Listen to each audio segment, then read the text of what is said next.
Muy bien, chicos. Ahora vamos a continuar con alcoholismo. Como ven en la diapositiva no tenemos nada subrayado, así que entendemos que es un tema que no ha venido en el salud. Pero como les dije, es un tema que viene bastante en el residentado. Es bien fácil, ¿ah? Así que lo vamos a entender. Ya, y de paso ustedes también se vuelven los expertos en conocer el alcoholismo, ¿no? No solamente en su consumo. No, mentir. Muy bien, entonces empezamos. El alcoholismo se estudia porque es la primera causa de adicción en el Perú. Es la droga que más se consume en el Perú, ¿ya? Las tasas son bien altas. En algunos casos puede llegar hasta el 10% o más. Es bastante, ¿ya? Igual en adolescentes afecta a casi medio millón de adolescentes. O sea, es una droga que se consume desde muy joven, ¿ya? Así que bueno, es un problema de salud pública. El alcoholismo se estudia tanto en su intoxicación aguda como su intoxicación crónica. Entonces vamos a empezar con su intoxicación aguda. En el examen del residentado 2019, curiosamente les dan como clave que el valor de intoxicación aguda es 0,8 gramos por litro.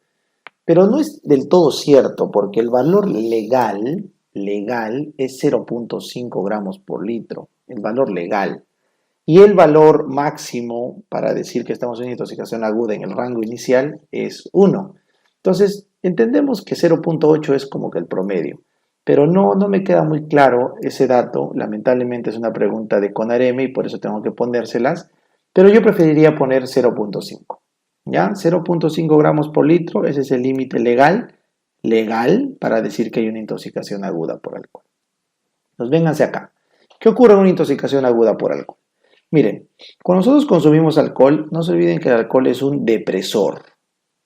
Es un depresor del sistema nervioso. ¿Ya? Es un depresor.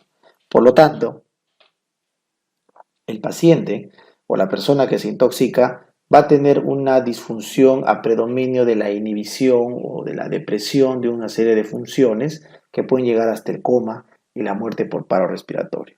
Entonces el coma, ahí está, o el paro respiratorio ocurren en las fases finales de la intoxicación. Entonces se ha visto que a partir de 300 miligramos por decilitro aparece coma y a partir de 400 miligramos por decilitro ya pues hay paro respiratorio inminente. Así que esto es una emergencia neurológica, ¿no? Una intoxicación por alcohol. ¿Qué tienen que hacer en este caso? Tienen que internar al paciente en UCI, ventilación mecánica, hidratación severa y considerar diálisis. ¿Ya? No hay un antídoto para el etanol, así que diálisis, no hay de otra, ¿ya? Sin embargo, antes de llegar a ese estado, podemos tener diversas clínicas. Entonces, miren al cerebro como un todo. Este es el cerebro, este es el cerebelo y este es el tronco, ¿correcto? Entonces es el cerebro, acá atrás está el cerebelo, ¿correcto? Y acá está el cerebro. Muy bien. Entonces, un paciente cuando va tomando, van diversos centros deprimiéndose. Entonces, ¿qué pasa cuando tomamos un poquito? O sea, un poquito, entiéndase, hasta menos de 0,5 gramos por litro. 0,5 gramos por litro es igual a decir 50 miligramos por decilitro. Es una cuestión de unidades nada más. Entonces, cuando tomamos un poco de alcohol, lo suficiente como para pasar de 20 miligramos, pero menos de 50 miligramos, entonces se afecta el cerebelo. Entonces hay una alteración en la coordinación fina. ¿Qué va a pasar? Vas a perder precisión. Ya no vas a poder de repente operar en una cirugía de una forma eficiente como lo hacías. De repente no vas a poder manejar carro a la misma velocidad que lo hacías, tocar tu batería, no lo sé. Tu coordinación fina baja. Sin embargo, puedes desempeñarte en cosas normales, pero no en cosas muy profesionales, ya que requieren algo muy fino. En cambio, pasado los 50 miligramos hasta los 100, ya arrancó tu intoxicación aguda y acá sí hay alteración del juicio. Ya tu pensamiento no es normal. Tú dices que todo puede ocurrir, ya vamos, ¿no? Tu padre dice, oye, ¿qué dices? Vamos. No, tomas 1, 2, 3, ya vamos, ¿qué importa? No nos pasa nada. Ya tu juicio se empieza a alterar. Y ya tu coordinación está francamente alterada. O sea, el cerebelo ya ha sido completamente comprometido, así que ni siquiera podrías manejar carro, te chocarías, no podrías operar, no podrías hacer casi nada bien. Así que acá está prohibido y es una infracción legal hacer cosas que expongan a terceros a riesgo a partir de 50 miligramos por decilitro. ¿Ya? Si sigues tomando un par más, ¿no? Como Vizcarra, un par más de semanas. Bueno, entonces en 100 a 150 miligramos por decilitro ya tienes dificultad para la marcha y el equilibrio. Eso también es cerebelo, pero es una parte más profunda. Esto ya es cerebelo anterior y flóculo nodular, mientras que el de arriba es solamente cerebelo posterior. Así que estamos ya entrando en una depresión más profunda del cerebelo a partir de 100 miligramos por decilitro. Y si ya pasaste 150 a 250, ya está habiendo trastorno del tronco encefálico, por eso letargia, ¿ya? Y dificultad para levantarse, o sea, ya se alteró el tono muscular, o sea, ya hemos afectado el bulbo raquídeo. Entonces, el siguiente paso que queda es la afectación de todo el SARA y hacer coma, no queda de otra, y paro respiratorio. ¿Entienden? Entonces, esos son los grados de la intoxicación por alcohol. Ahora, ¿hay más signos? Claro que hay más signos, ¿no? Sobre todo los que solemos ver en el día a día o en cualquier reunión son las inhibiciones del prefrontal. En las inhibiciones del prefrontal tenemos la locuacidad, ¿no? O las actividades medias raras, ¿no? Pues cuando estás en un bar, pasada cierta hora la gente empieza a hablar un montón, es locuaz, y luego empieza a hacer cosas medias raras. Entonces la desinhibición social ocurre en las primeras fases del alcohol. Se llama desinhibición social. Muy bien. Hasta ahí estamos tranquilos. Ahora, ¿qué pasa con un paciente que ha consumido demasiado alcohol? Bueno, puede hacer coma o paro respiratorio, sí, eso es cierto. Pero ¿qué pasa si no ha consumido tanto alcohol como para llegar al coma, pero sí lo suficiente para hacer una reacción paradójica, una reacción anormal, que se conoce, vengan acá, como intoxicación aguda por alcohol, con alucinosis, ¿Ya? ¿Qué es lo que ocurre acá? Vénganse acá abajo, alucinosis aguda. Entonces, una persona consume cantidades de alcohol no muy altas, pero por algún motivo altera su sistema de percepción. Entonces empieza a tener alucinaciones, ya saben lo que es una alucinación, ¿no? Ver, escuchar, oír, sentir cosas que no existen. Alucinaciones auditivas, ¿ya? Pero el paciente, cuando le preguntas, ¿tú estás escuchando voces? Sí. ¿Y crees que son reales? No, te dice. Escucho voces, pero no son reales. Eso se llama alucinosis. Cuando el paciente, a pesar de que está alucinando, se da cuenta que no es real. Entonces, ese paciente tiene una alucinosis alcohólica aguda. Su sensorio está ok, no hay trastorno del sensorio. No tiene pensamientos delirantes, no hay delirio. Ni tampoco tiene disautonomías. No hay taquicardia, sudoración, nada de eso. Simplemente es una alucinosis. Eso, ¿saben cómo se llama en el vulgo? Diablos azules, acuérdense. Diablos azules es cuando el alcohol te cae mal, te cruzas. Entonces, simplemente, ¿qué hay que hacer? Vengan acá arriba, cesar el consumo de alcohol y le puedes dar gotitas de haloperidol para que se le pase la alucinosis. Ya está. Eso es todo. ¿Qué es lo que ha ocurrido? El alcohol ha deprimido los centros inhibidores de dopamina y el paciente empezó a liberar dopamina en el centro mesolímbico o en el área mesolímbica. Entonces generó alucinosis. ¿Ya? Muy bien. Ahora vamos al otro. ¿Qué ocurre en una intoxicación crónica? En una intoxicación crónica. Entonces, en una intoxicación crónica, el paciente es un consumidor patológico, ¿ya? Eso se conoce como trastorno de uso de alcohol, TUA. Trastorno por uso de alcohol. ¿Ya? Es lo que llamamos el alcohólico, pues. Alcohólico, ¿ya? Entonces, una persona tiene trastorno de uso de alcohol cuando cumple dos de los siguientes 11 signos que ven a continuación, estos de acá, de estos 11 signos, cumple dos, pero esos dos signos están presentes por 12 meses. O sea, tiene que estar todo un año la persona con esta sintomatología. Entonces, ¿cómo yo me acuerdo? Fácil. ¿Cuánto tiempo dura el serums? El serums dura un año, ¿puedo? Claro. Entonces, los serumistas vuelven alcohólicos, pues, ¿no? De su provincia. Alcohólicos, así me acuerdo. Entonces, 12 meses, lo que dura un serum, es el tiempo que tiene que un paciente tener dos de los siguientes criterios. A ver, van a ver por qué es tan fácil ser alcohólico, ¿ya? Una persona que por un año entero consume cantidades superiores o prolongadas a lo previsto, ya tiene un criterio cumplido. A ver un ejemplo, Doc. Tú vas al bar y dices, no, hoy día va a ser tranqui nomás. Tranqui nomás, terminas 6 de la mañana con tu pata recogiéndote del piso.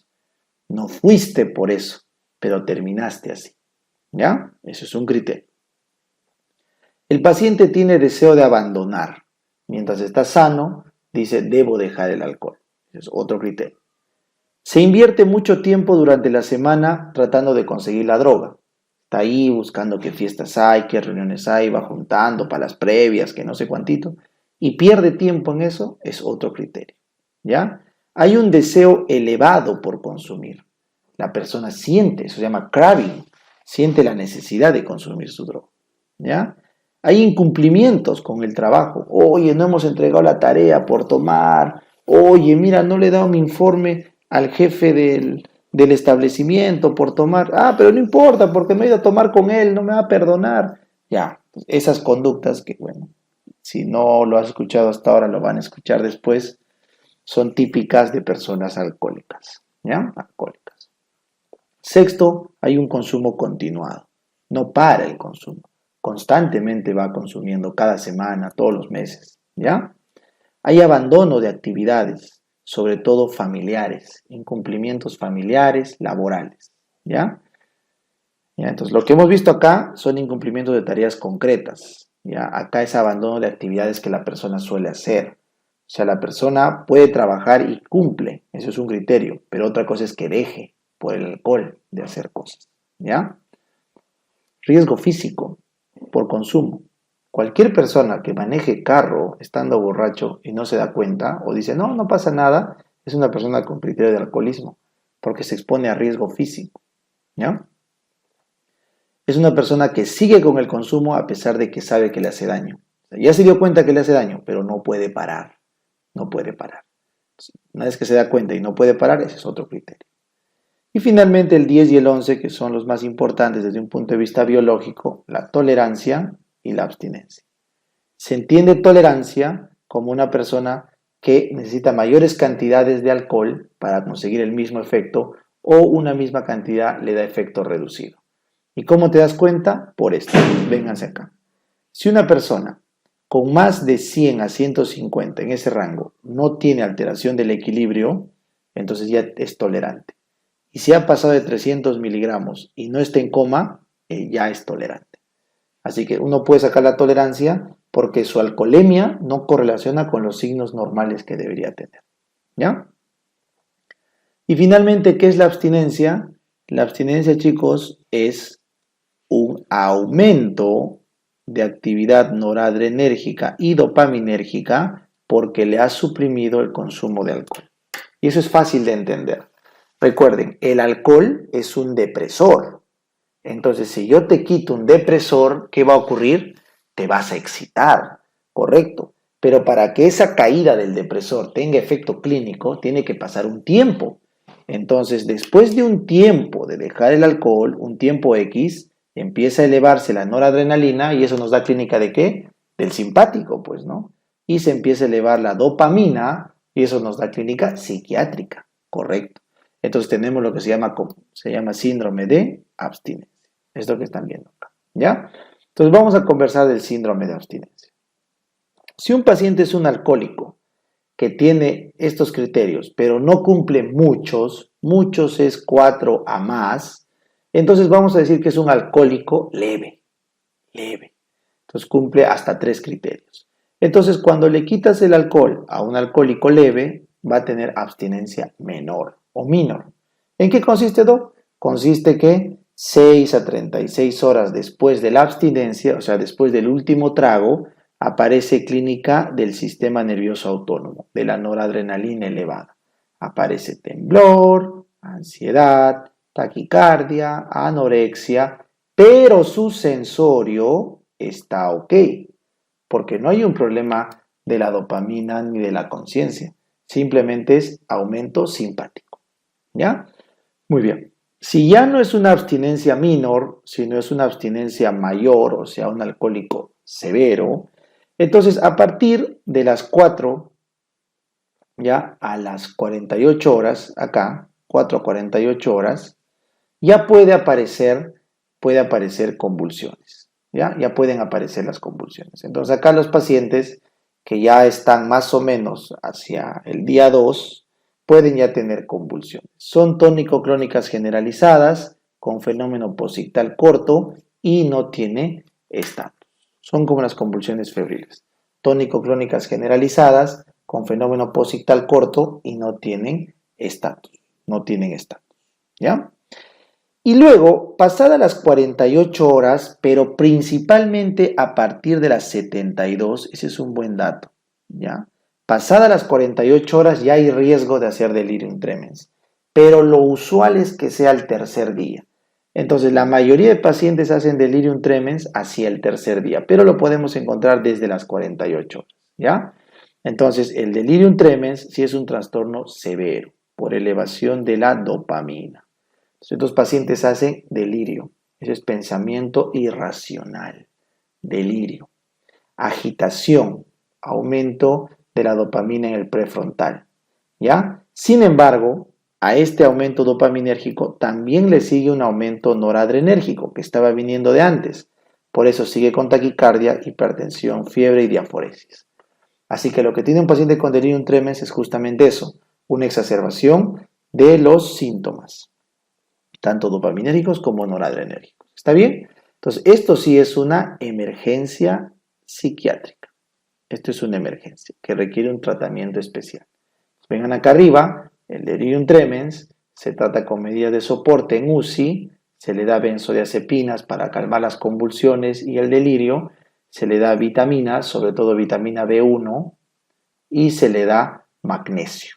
El magnesio es cuando las benzodiazepinas no funcionan para controlar las convulsiones, se le da magnesio. Aunque también podrían usar aloperidol en casos severos. En casos severos. ¿Ya? Muy bien. Entonces, con todo eso, tienes claramente el tratamiento de una abstinencia. Ahora, ¿cómo tratar a un alcohólico? Es un poquito complejo. ¿Ya? El tratamiento del trastorno de uso de alcohol es complejo. Tan solo 60% de los pacientes podrían recuperarse y usualmente lo hacen aquellos que tienen estatus socioeconómico alto y buen apoyo familiar. Los que son pobres y con pobre apoyo familiar no salen del alcoholismo. Difícil. Un ejemplo típico es la terapia cognitivo-conductual grupal, se juntan varios alcohólicos para contar sus experiencias y la institución conocida es la de Alcohólicos Anónimos, ¿se acuerdan? La Asociación de Alcohólicos Anónimos. Muy bien, entonces, ¿cómo debemos tratar a un alcohólico? Bueno, primero hay que desintoxicarlo en casa o en el hospital, dependiendo del riesgo de que haga delirium tremens. Usualmente esto dura 7 a 14 días. Luego viene la deshabituación, que es quitarle el hábito de tomar. Eso demora años, y como les digo, a veces no se consigue. Y paralelo tenemos que reinsertarlo a la sociedad, porque un alcohólico tiene que tener una razón para dejar su adicción, que es su correcta reinserción social. ¿Ya está? Con eso hemos completado toda la parte psiquiátrica del alcoholismo. Pero ahora conversemos de sus complicaciones. O sea, no el diagnóstico del alcoholismo en sí, sino las complicaciones.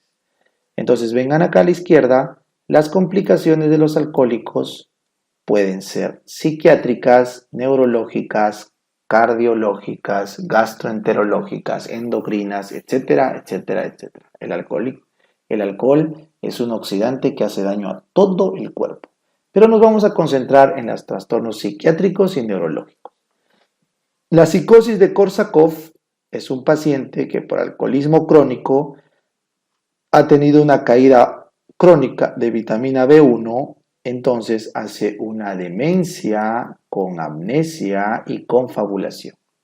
La psicosis demencial de Korsakoff es una demencia con amnesia anterógrada, lesión diencefálica y confabulación. ¿Ya? Los trastornos psicóticos, ya les expliqué, pueden ser por intoxicaciones agudas o también puede haber en el delirium tremens. Noten que acá el delirium tremens habíamos quedado que hay delirio, ¿no? Delirio, pensamiento irracional.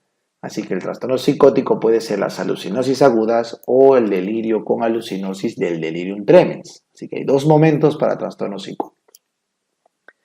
El alcohólico puede volverse depresivo o un depresivo puede volverse alcohólico, ¿ya? Lo primero es más frecuente, que el alcohólico se vuelva depresivo. El alcoholismo da insomnio, ¿ya? Insomnio de conciliación sobre todo. Y si es que ya hay depresión, insomnio al despertar, hay disfunción sexual, la impotencia sexual del alcoholismo crónico y da ansiedad en general. Todos sus cuadros de ansiedad se agravan con el alcoholismo. En cuanto a neurológicas, tenemos la encefalopatía de Wernicke, que es una caída brusca de la vitamina B1, es aguda. Ya no se olviden que un bolo de glucosa en un alcohólico puede desencadenar una encefalopatía de Wernicke. Así que todo paciente que le dan glucosa y sospechan que es alcohólico deben darle también tiamina. ¿Ya? Y Wernicke tiene una triada. Tiene la triada de confusión, ataxia, nistagmus. Confusión, ataxia, nistagmus. Esa es la triada de Wernicke. Y finalmente la demencia alcohólica es una demencia irreversible, pero no progresiva, asociada a consumo crónico de alcohol. Se hace con los criterios de demencia que hemos visto en neurología, más la historia clínica de alcoholismo, y que cuando el paciente deja el alcohol, la demencia deja de progresar. Esa es la forma de diagnosticar. Muy bien, para terminar, no se olviden que el alcoholismo no es la única droga que hay, ni la única adicción, y en un ENAM les preguntaron sobre la ludopatía. La ludopatía es la adicción al juego, sobre todo a los juegos de azar. Y una vez más, la persona se considera ludópata cuando cumple 2 por 12 meses de esos criterios que hemos visto. Tiene mucho juego, deseo de abandonar el juego, invierte mucho tiempo en el juego, etcétera, etcétera, etcétera. Todo relacionado a su ludopatía. ¿Ya, chicos? Muy bien, entonces con eso hemos terminado nuestra diapositiva de alcoholismo.